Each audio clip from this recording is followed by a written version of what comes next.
Welcome to the deep dive. You sent us something you wanted to get a handle on, and well, that's exactly what we're going to do today. Yeah, today we're digging into an article from moveandstay.com.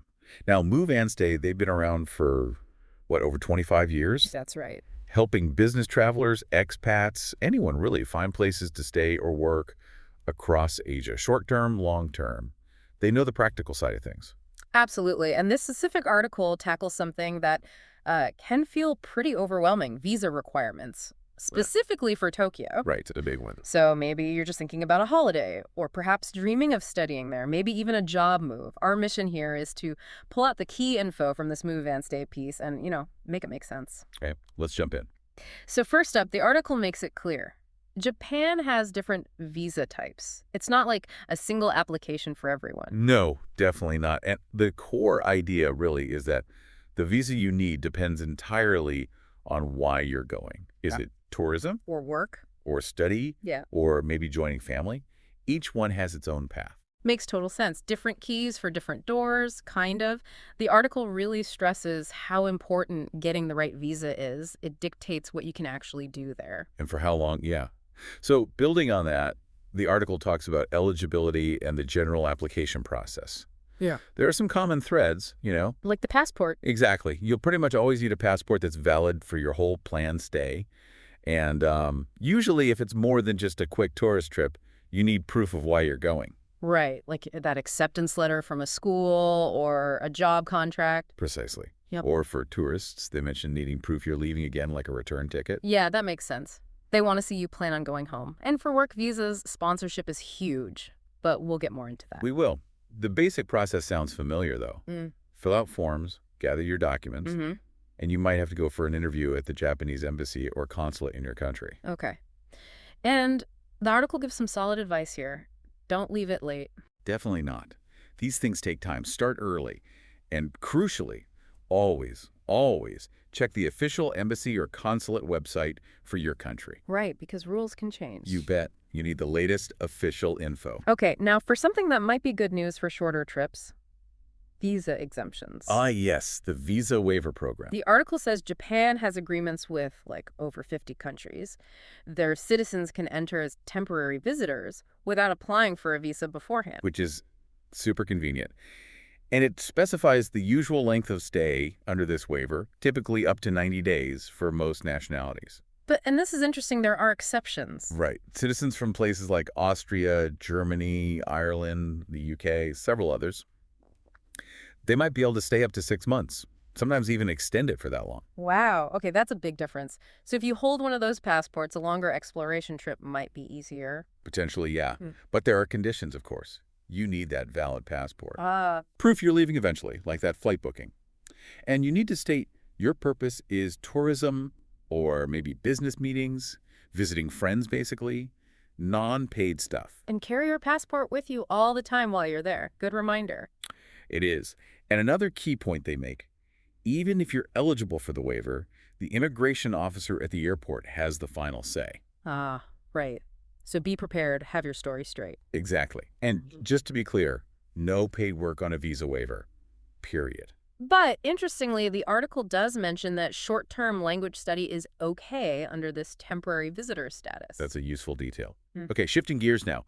What if you're looking to work there more long-term? Right, work visas. The article explains these are really tied to the kind of job. It's not just one general work visa. No, it gives examples like engineer or specialist in humanities, international services, instructor, entertainer, journalist, specific categories. So you need to figure out which box your job fits into. That seems critical. It really is. Yeah. And the application process usually follows a specific route. The article highlights the sponsor that's usually the Japanese company hiring you. Okay, so the employer is key. They're crucial. They typically have to start the process in Japan by getting something called a Certificate of Eligibility, a COE. COE. Okay, Certificate of Eligibility. What does that actually do in the process? Good question. It's basically like a pre-approval from Japanese immigration. It shows you meet the basic requirements for that job category, and the offer is legit. I see. Once your sponsor gets the COE for you, you then take it, plus your other documents, to the Japanese embassy or consulate back home to formally apply for the visa itself. Right, so it's a two-stage thing almost. Sponsor gets COE, then you apply with COE. Pretty much. Yeah. And then once the visa is issued, you can head to Japan. Gotcha. The article also notes the sponsor has to prove they're a real business, and importantly, that the job couldn't easily be filled by a Japanese person. Yeah, protecting the local job market. That makes sense. And also that your salary will be similar to what a Japanese national would get for the same role. Fair pay. Fair pay, exactly. The article also touches on changing jobs if your new job is in a different visa category. Ah, you need to apply to change your status. You got it. Apply for a change in your status of residence to match the new role. Okay. And it mentions people on work visas can often bring family. Yes, usually immediate family can come on dependent visas. Okay, let's talk about students. What does the article say about student visas for Tokyo? Well, the main things are, one, you need to be accepted by a recognized school. Could be uni, college, language school. Right. And two, you need to prove you can pay for it all, tuition, living costs. You need sufficient funds. So you need that acceptance letter, obviously, and then proof of funds, like bank statements, maybe scholarship letters. Exactly. Plus the valid passport, the application forms, the usual suspects. And does the school help with the application, like with the COE for work visas? Often, yes. The article suggests the school frequently helps students get that certificate of eligibility. Okay. Then you take the COE and your documents to the embassy or consulate, apply for the student visa, maybe an interview. Similar pattern. Right. Now, the big question for students, can you work part-time? Yes. The article says it's often possible, but you need to get official permission first. Okay, not automatic. No. And there are limits on hours. Mm. Typically, it's something like 28 hours a week during the school term, maybe more during holidays. 28 hours, okay.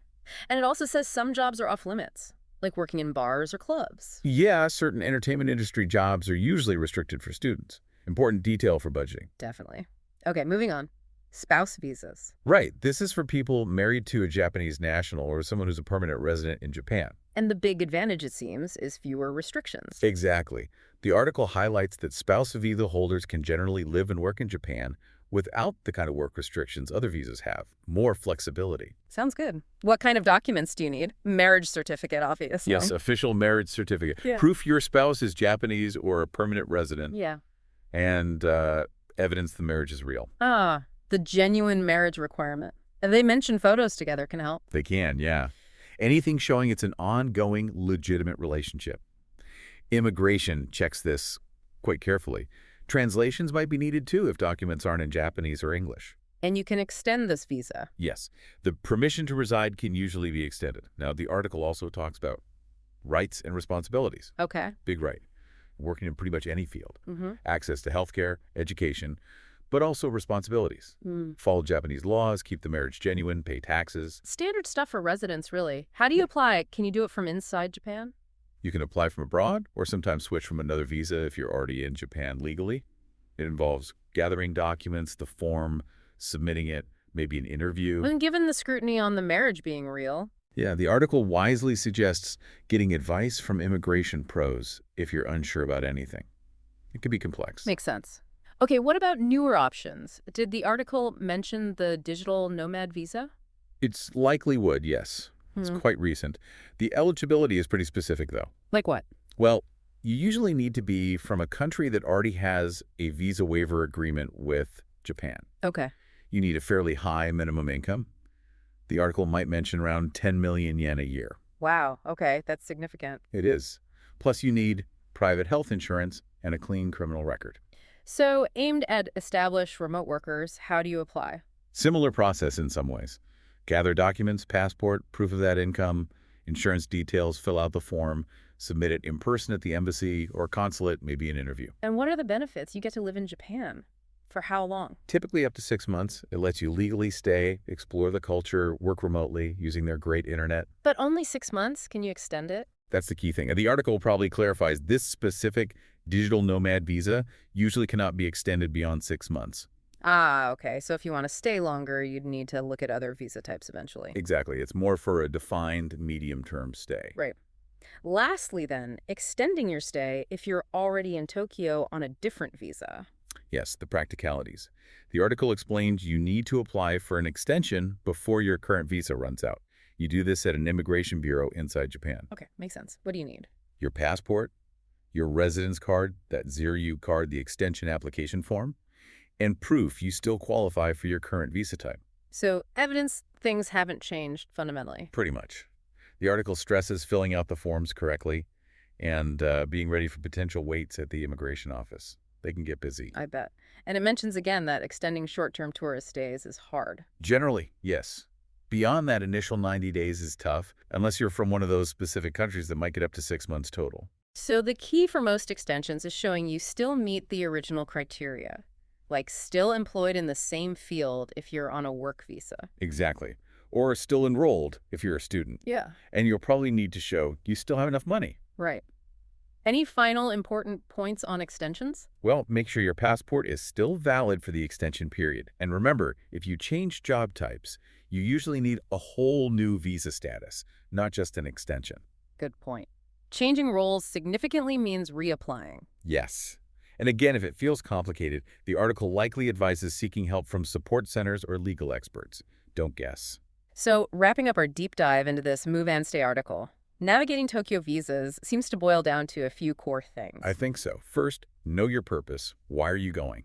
That decides the visa type. Right. Then check the specific rules and requirements for that visa. Absolutely. Eligibility, documents, process. Dig into the details for your category. And finally, start early and use official sources. The embassy or consulate website is your best friend. Couldn't agree more.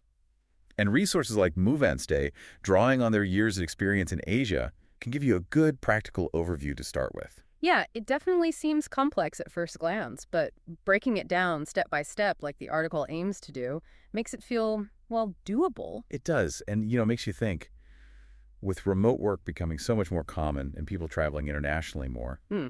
how might visa policies evolve? Yeah. Especially in major hubs like Tokyo. That's interesting. What kinds of new options might pop up in the future for people wanting that flexibility to live and work across borders? Something to keep an eye on, maybe.